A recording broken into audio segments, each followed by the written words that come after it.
এই চারটি প্রশ্নের মধ্যে যে কোনো একটা প্রশ্নের উত্তর অবশ্যই আপনারা কমেন্ট সেকশনে লিখে জানিয়ে দেবেন, কারণ আপনাদের কমেন্টের উত্তরের মাধ্যমেই পরবর্তী কর্মপন্থা সেটি নির্ধারিত হবে। প্রশ্নগুলি কি কি? নাম্বার ওয়ান, এই ভিডিওটি যথেষ্ট হেল্পফুল, ভালো লেগেছে। 2 নম্বর প্রশ্ন হচ্ছে, এই ভিডিওটি কোনো কাজের নয়, একদম বেকার।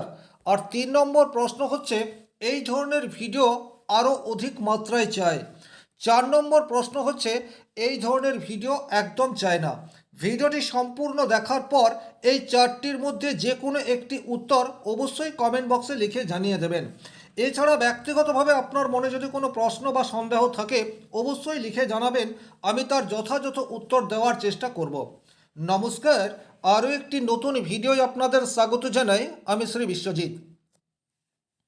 মান্থলি প্রেডিকশন ফেব্রুয়ারি মাস, মিথুন রাশি বা মিথুন লগ্নের সার্বিক একটা আলোচনা করব। রাশিফল বলতে গ্রহের অবস্থানগত ফলকে বোঝায়। যেমন আপনি একটা ব্যক্তিগত মানুষ, আপনি যখন নিজের বাড়িতে রয়েছেন আপনার চরিত্র বা ব্যবহার সেটি একরকম। আপনি আত্মীয় বাড়িতে যাচ্ছেন, আপনার বাহ্যিক চরিত্রের পরিবর্তন হচ্ছে। আপনি আপনার ব্যবসা ক্ষেত্র অথবা অফিসে যাচ্ছেন, আপনার চরিত্র সেটা বদলাচ্ছে। আপনি বন্ধুবান্ধবের সাথে আড্ডা দিচ্ছেন, তখন আপনার বাহ্যিক চরিত্র সেটা পরিবর্তিত হয়ে যাচ্ছে। অ্যাকচুয়ালি এটাই হচ্ছে রাশিফল। গ্রহ যে রাশিতে অবস্থান করছে সেই অবস্থান সাপেক্ষে আপনাকে কি রেজাল্ট দিতে পারে, এটা একটা স্থূল বিচার, সূক্ষ্ম বিচার আপনার জন্মকুণ্ডলী থেকেই সম্ভব। চলে আসছি মূল আলোচনায়। মাসের শুরুতেই আপনাদের রাশির অধিপতি গ্রহ হচ্ছে বুধ। সে রাশির অষ্টম স্থানে অবস্থান করে রয়েছে 4 তারিখ পর্যন্ত। মকর রাশির ঘরে অবস্থান করবে। মিথুন রাশির সাপেক্ষে 8 নম্বর ঘর। 8 নম্বর ঘরে থাকাকালীন আপনার স্বাস্থ্য কিছুটা প্রবলেম তৈরি করতে পারে। বিশেষ করে হজমজনিত সমস্যা আসতে পারে, নার্ভের কিছু প্রবলেম সেটা তৈরি হয়ে যেতে পারে, জানা কিছু বিষয় আপনি ভুলে যেতে পারেন। এই ধরনের ঘটনা আপনার জীবনে ঘটতে পারে। এছাড়া কিছু প্রাপ্তি যোগ, আকস্মিক আপনি কিছু পেয়ে গেলেন, এই ধরনের কোনো ঘটনা সেটা আপনার জীবনে ঘটতে পারে। ব্যক্তিগতভাবে আপনার জন্মকুণ্ডলিতে বুধ যদি অত্যন্ত অশুভ অবস্থায় থাকে, সেক্ষেত্রে গুরুত্বপূর্ণ কোনো দামি আসবাবপত্র বা জিনিস সেটা আপনার হারিয়ে যেতে পারে। একটু সাবধানতা অবলম্বন করে চলতে হবে। কোনো অবাঞ্ছিত লোকের ইনফ্লুয়েন্সে আপনার ফ্যামিলিতে ডিস্টারবেন্স সেটা তৈরি হতে পারে, অথবা আপনার বাড়িতে অকারণে কোনো গৃহ ক্লেশ সেটাও তৈরি হয়ে যেতে পারে। এই জায়গাতেও কিছুটা সাবধানতা অবলম্বন করে থাকতে হবে মাসের শুরুতেই। তবে এই ট্রানজিট 4 তারিখ পর্যন্ত থাকছে। 4 তারিখের পর বুধ কুম্ভ রাশির ঘরে অর্থাৎ আপনার ভাগ্যস্থানে অবস্থান করবে। 4 তারিখের পরের সময়টা আপনার জন্য যথেষ্ট অনুকূলে থাকছে। আপনি এমন কোনো প্রফেশনের সাথে যুক্ত বা এমন কোনো পরিকল্পনা আপনার রয়েছে যে পরিকল্পনাটি সাকসেস পেতে পারে একটু লাখ সাথ দিলে বা ভাগ্যের সামান্য প্রয়োজন। এইরূপ পরিস্থিতি যাদের মধ্যে তৈরি হয়ে রয়েছে তারা কিন্তু ফেব্রুয়ারি মাসের 4 তারিখের পর থেকে বুধের অনুকূল রেজাল্ট সেটি পেতে যাচ্ছেন। ভাগ্যের সহায়তা সেটি আপনারা আশা করতে পারেন। উচ্চ শিক্ষার ক্ষেত্রে বুধ আপনাকে যথেষ্ট হেল্প করবে। যারা 1 নম্বর 2 নম্বরের জন্য বড় কোনো এক্সামে উত্তীর্ণ হতে পারছেন না, ফেব্রুয়ারি মাসের 4 তারিখের পর থেকে যদি কোনো এক্সাম থাকে সরকারি চাকরির জন্য, সেই জায়গায় আপনার পজিটিভ রেজাল্ট পাওয়ার সম্ভাবনা সেটি কিন্তু তৈরি হয়ে যাচ্ছে। ওভারঅল বুধের নবমভাবে অর্থাৎ কুম্ভ রাশিতে অবস্থান সেটি কিন্তু আপনাকে যথেষ্টই পজিটিভ রেজাল্ট দেবে। আর এই কুম্ভ রাশিতে রাহু অবস্থান করে রয়েছে, ফটকা কিছু অর্থ যোগ সেটা আপনার তৈরি হয়ে যেতে পারে। আপনি পরিশ্রম করলেন না, আপনি কোনো কাজ করলেনই না, কিন্তু বেনিফিট পেয়ে গেলেন, এই ধরনের ঘটনা সেটিও কিন্তু ফেব্রুয়ারি মাসের 4 তারিখের পর আপনার জীবনে ঘটতে পারে। এরপর যে গ্রহটিকে নিয়ে আলোচনা করব সেই গ্রহটি হচ্ছে রবি। রবি আপনার অষ্টমভাবে অবস্থান করে রয়েছে ফেব্রুয়ারি মাসের 13 তারিখ পর্যন্ত। রবি হচ্ছে আপনার জন্মকুণ্ডলীর সাপেক্ষে তৃতীয় ভাবের অধিপতি। তৃতীয় ভাবের অধিপতি সে অষ্টম ভাবে যাচ্ছে। তৃতীয় ভাব সেটি কিন্তু আপনার বর্তমানে অনেকটা ডিস্টার্ব রয়েছে। তৃতীয়ভাবে কেতু, অর্থাৎ সিংহ রাশির ঘরে বর্তমানে কেতু অবস্থান করে রয়েছে। স্বাভাবিক অর্থেই মিথুন রাশির জাতক জাতিকারা প্রাণবন্ত, চঞ্চল, এরা সবসময় আনন্দ করে থাকতে পছন্দ করে।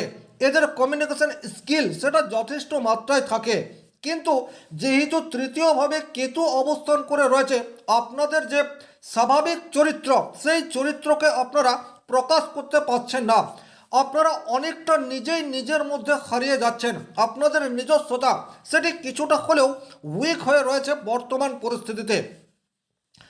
এবং যেহেতু রবি আপনার অষ্টম ভাবে অবস্থান করে রয়েছে, এখানে একটা কথা বলবো, অষ্টম ভাব হচ্ছে দশমের একাদশ।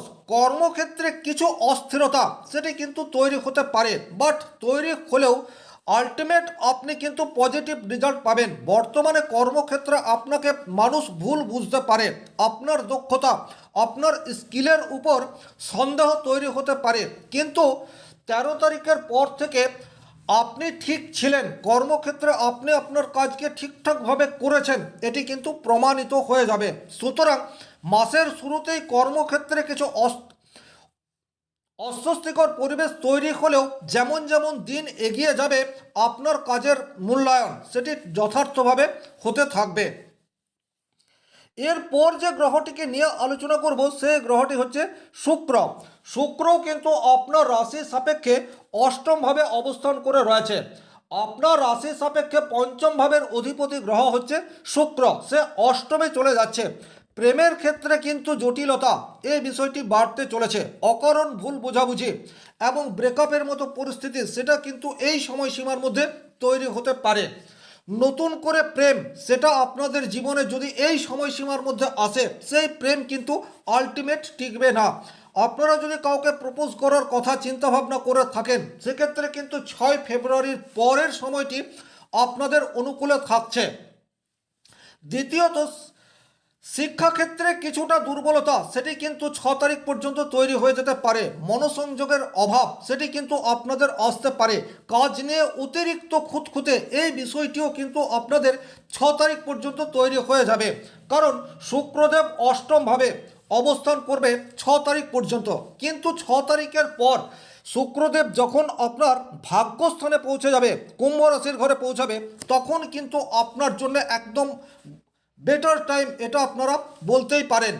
ভাগ্যের সহায়তা সেটি পাওয়া যাবে, তার কারণ শুক্র এবং বুধ আপনার ভাগ্যস্থানে অবস্থান করবে। আপনার জন্য শুক্র সে কিন্তু যথেষ্টই পজিটিভ গ্রহ। পিতার আনুকূল্যে আপনার কেরিয়ার সেটি কিন্তু শুরু হতে পারে। কোনো বিশেষ বিষয়ের শিক্ষা লাভ সেটি কিন্তু আপনারা এই সময়ে করতে পারেন। আপনাদের মধ্যে নিজস্ব কোনো স্কিল বা দক্ষতা রয়েছে, আপনারা চাইছেন এই দক্ষতাকে আরেকটু কাজে লাগিয়ে নিতে। সেক্ষেত্রে আপনাদের কোনো একটি জায়গা থেকে বিশেষ প্রশিক্ষণ প্রয়োজন। আমি বলবো 6 ফেব্রুয়ারির পর থেকে আপনারা কোনো জায়গাতে সেই প্রশিক্ষণ নিতে পারেন। সেক্ষেত্রে কিন্তু ভবিষ্যতে আপনার ট্যালেন্টকে কাজে লাগিয়ে আপনি আপনার প্রফেশনের শুরুয়াত এটি করতে পারেন। দ্বিতীয়ত, শুক্রদেব হচ্ছে আপনার দ্বাদশপতি, সে নবমভাবে চলে যাচ্ছে। বিদেশ থেকে কিছু অর্থ প্রাপ্তির সম্ভাবনা সেটি কিন্তু তৈরি হতে পারে। এক্সপোর্ট ইম্পোর্টের ব্যবসার সাথে যারা যুক্ত বা সোশ্যাল মিডিয়ার সাথে যারা যুক্ত, তারা কিন্তু ফেব্রুয়ারি মাসের 6 তারিখের পর থেকে পজিটিভ রেজাল্ট আশা করতে পারেন। কারণ কুম্ভ রাশিতে অলরেডি রাহু অবস্থান করে রয়েছে। আর এখানে যে গ্রহ যোগ তৈরি হয়ে রয়েছে, অর্থাৎ রাহু, শুক্র এবং বুধ, তিনটি পরস্পর মিত্র গ্রহ আপনার রাশি সাপেক্ষে নবমভাবে তৈরি হয়ে রয়েছে। এটি কিন্তু আপনার জন্য যথেষ্টই পজিটিভ প্রমাণিত হতে পারে। যে কোনো ধরনের বড় পরিকল্পনা সেটি কিন্তু আপনারা ফেব্রুয়ারি মাসের সেকেন্ড উইকে নেওয়ার চেষ্টা করবেন। সেক্ষেত্রে কিন্তু সেটি ফলপ্রসূ হওয়ার সম্ভাবনা সেটি অধিকতর হচ্ছে। ফটকা কিছু অর্থ লাভ বা এমন কোনো মানুষের সান্নিধ্য আপনি পেতে পারেন, যার সান্নিধ্যে আপনার কেরিয়ার সেটি বুস্ট হতে পারে। বাবার সাথে মতবিরোধ, এই জায়গাটিতে কিছুটা হলেও প্রলেপ সেটা চলে আসতে পারে। তবে বাবার স্বাস্থ্য নিয়ে কিছুটা উদ্বিগ্ন, এই বিষয়টিও আপনাদের তৈরি হয়ে যেতে পারে, একটু খেয়াল রাখবেন। 9th হাউসে 3টি গ্রহের শুভ প্রভাব আপনাকে কিন্তু সার্বিকভাবে পজিটিভ রেজাল্ট দেওয়ার চেষ্টা করবে। বিশেষ করে বর্তমান সময়ে যদি আপনি রাহু, শুক্র বা বুধ এই 3টি গ্রহের দশা অন্তর্দশার মধ্যে যাচ্ছেন, সেক্ষেত্রে কিন্তু এই গ্রহ যোগ আপনাকে যথেষ্টই পজিটিভ রেজাল্ট দেবে। কতটা পজিটিভ রেজাল্ট পাবেন সেটা নির্ভর করছে ব্যক্তিগত জন্মকুণ্ডলীতে আপনার এই তিনটি গ্রহ কতটা স্ট্রং ভাবে অবস্থান করে রয়েছে। তবে আলটিমেট আপনি শুভ ফল আশা করতে পারেন। এরপর যে গ্রহটিকে নিয়ে আলোচনা করব সেই গ্রহটি হচ্ছে দেবগুরু বৃহস্পতি। বৃহস্পতি আপনার রাশি সাপেক্ষে সপ্তম ভাব এবং দশম ভাবের অধিপতি গ্রহ। হঠাৎ করে বিবাহ যোগ সেটি আপনার তৈরি হয়ে যেতে পারে। লাইফ পার্টনারের মাধ্যমে আপনার আর্থিক স্টেবিলিটি সেটা তৈরি হতে পারে। লাইফ পার্টনারের কর্মক্ষেত্রে প্রমোশন এই ধরনের সংবাদ সেটিও কিন্তু আপনি পেয়ে যেতে পারেন। অর্থাৎ এখানে কিন্তু আপনার কর্মক্ষেত্রে স্থিরতা এই বিষয়টি লাইফ পার্টনারের আসবে এই বিষয়টিকে ইন্ডিকেট করছে। এরপর যে গ্রহটিকে নিয়ে আলোচনা করব সেই গ্রহটি হচ্ছে শনিদেব। মিথুন রাশির সাপেক্ষে শনিদেব সে কিন্তু শুভ এবং অশুভ এই দুটিই বটে। কারণ অষ্টম ভাবের অধিপতি গ্রহ হচ্ছে শনিদেব এবং নবম ভাবের অধিপতি গ্রহ হচ্ছে শনিদেব। বর্তমানে মিথুন রাশির সাপেক্ষে শনিদেব দশম ভাবে অবস্থান করে রয়েছে। দশম ভাব থেকে কর্মের বিচার করা হয়ে থাকে।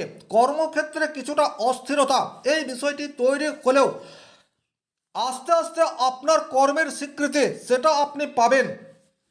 আপনার মধ্যে যে নলেজ বা ট্যালেন্ট রয়েছে বা আপনাকে যে দায়িত্ব দেওয়া হয়েছে সেই দায়িত্ব আপনি যথাযথভাবে পালন করতে পারবেন এ বিষয়ে কিন্তু কোনোরূপ ডাউট নেই। শনি দশমভাবে কিন্তু মোটের উপর শুভ প্রভাব এটি দিয়ে থাকে। একটা কথা আপনাকে খেয়াল রাখতে হবে, কর্মক্ষেত্রে আপনার নিজের যে ডিউটি সেটাকে কিন্তু যতটা সম্ভব লয়ালিটির সাথে পালন করার চেষ্টা করতে হবে। আপনি যদি কর্মক্ষেত্রে অলসতা প্রদান করেন সেক্ষেত্রে এই শনিদেব কিন্তু দীর্ঘদিন আপনার দশমভাবে অবস্থান করে রয়েছে। সেক্ষেত্রে কিন্তু ব্যক্তিগত জীবন এবং প্রফেশনাল জীবনে চরম অস্বস্তিকর পরিস্থিতি সেটা তৈরি হতে পারে। সুতরাং আপনার যা কাজ, আপনি চাকরি করেন, ব্যবসা করেন, যাই করুন না কেন, আপনার যা কাজ সেই কাজের স্বচ্ছতা এই বিষয়টি মেনটেন করার চেষ্টা করুন। সেক্ষেত্রে কিন্তু শনিদেবের পজিটিভ রেজাল্ট এটি আপনারা আশা করতে পারেন। যে ঘটনাগুলির কথা আমি এখানে উল্লেখ করলাম, আপনার যে গ্রহের দশা এবং অন্তর্দশা চলছে সেই দুটি গ্রহই আপনার বাচ্চাতে অ্যাক্টিভেট অবস্থায় রয়েছে এবং সেই দুটি গ্রহের প্রভাব অধিক মাত্রায় আপনার জীবনের উপর পড়বে। এই ছিল সামগ্রিকভাবে মিথুন রাশি মিথুন লগ্নের জাতকদের ফেব্রুয়ারি মাস কেমন যেতে পারে তার একটি সার্বিক আলোচনা। ভিডিওটি যারা দেখলেন তাদেরকে অসংখ্য ধন্যবাদ। যে চারটি প্রশ্ন আমি শুরুতেই করেছি, অর্থাৎ ভিডিওটি যথেষ্ট হেল্পফুল ভালো লেগেছে বা ভিডিওটি আমার একদম ভালো লাগেনি বা আমি এই ধরনের ভিডিও পরবর্তীতে আরও বেশি করে চাই অথবা এই ধরনের ভিডিও কোনো কাজের নয় একদম চাই না, এই চারটির মধ্যে যে কোনো একটা উত্তর কমেন্ট বক্সে লিখে জানিয়ে দিন। তার সাথে আপনার কোনো প্রশ্ন থাকলে সেটাও লিখে জানিয়ে দেবেন। শনি মহারাজের কৃপায় আপনাদের প্রত্যেকের মনস্কামনা পূর্ণ হোক এই আশা রেখে আজকের ভিডিও এখানেই শেষ করছি। ব্যক্তিগতভাবে নিজেদের জন্মকুণ্ডলী বিচার করতে চাইলে স্ক্রিনে দেওয়া নম্বরটি সংগ্রহ করে যোগাযোগ করতে পারেন। ভালো থাকুন, সুস্থ থাকুন, ধন্যবাদ।